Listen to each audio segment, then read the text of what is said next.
home video.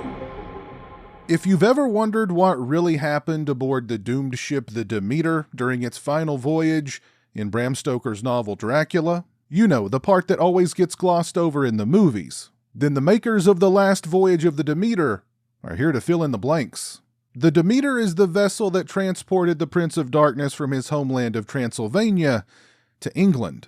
It was a long voyage, and Dracula used the ship's crew like juice boxes to quench his thirst while in transit.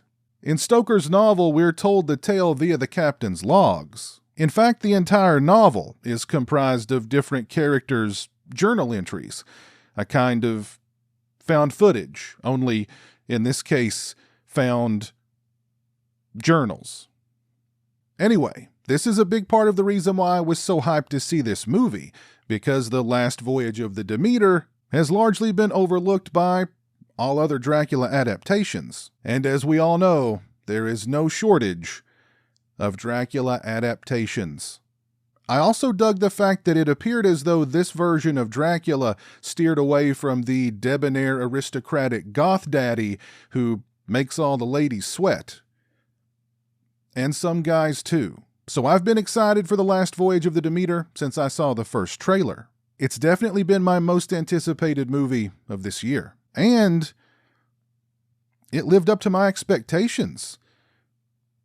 Actually, it exceeded them. The Last Voyage of the Demeter surprised me more than once. First, the movie went places I didn't expect it to go. It was much darker than I thought it was going to be. And from those dark places, some genuinely emotional moments followed. Also, the cast is a huge plus. Liam Cunningham plays the ship's captain. Cunningham is great in pretty much everything I've ever seen him in, and his performance here is no exception. David Dastmalchian plays the ship's first officer. He's one of those actors who disappears into every role and makes every role he plays memorable. Woody Norman almost steals the show as Toby, the captain's young son. He delivers one of the most believable performances in the movie, no small feat considering his co-stars. Ashlyn Franciosi is fantastic as Anna. She has intimate knowledge of the Count, and I'll leave it at that. Corey Hawkins does an incredible job in the lead.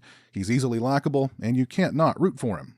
Pretty sure this is the first time I've seen Mr. Hawkins in anything, and he certainly left a positive impression. I really dug the look of Dracula here. Again, this is not the smooth-talking, debonair version of the character that we're all used to. This version of Dracula is not here with seduction in mind. He's here to feed. He's in survival mode. And his best form to feed in while in survival mode is a bat straight out of hell. Yeah, there's plenty of CGI involving the bat creature, but I thought it was solid. We also get moments of practical makeup effects which ground the character, so to speak, prior to it taking flight.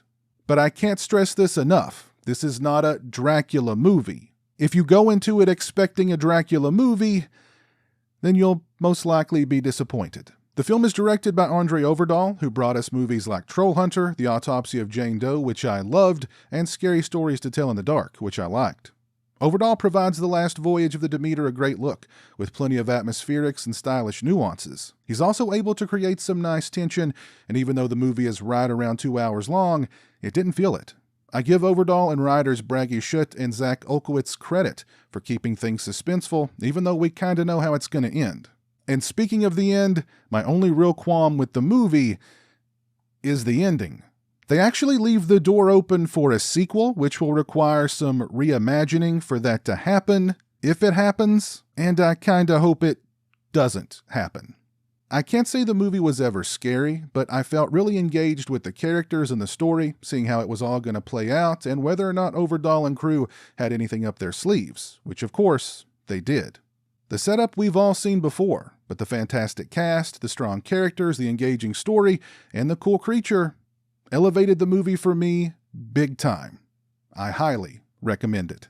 If you've seen The Last Voyage of the Demeter, please let me know your thoughts on the film down in the comments section below. If you like this video, please leave it a thumbs up and share it on social media. If you're not following me on social media, those links are in the description. As always, thank you so much for watching. I really appreciate it. Take care, and until next time, peace. A huge thank you to all my patrons and channel members for your generosity and support. Become a patron today and get early access to videos, have a say in what content appears on my channel, join me for monthly live streams, exclusive watch parties, and more. Become a channel member today and get access to exclusive badges and emotes to use when I stream, as well as members-only watch parties. Both those links are in the description.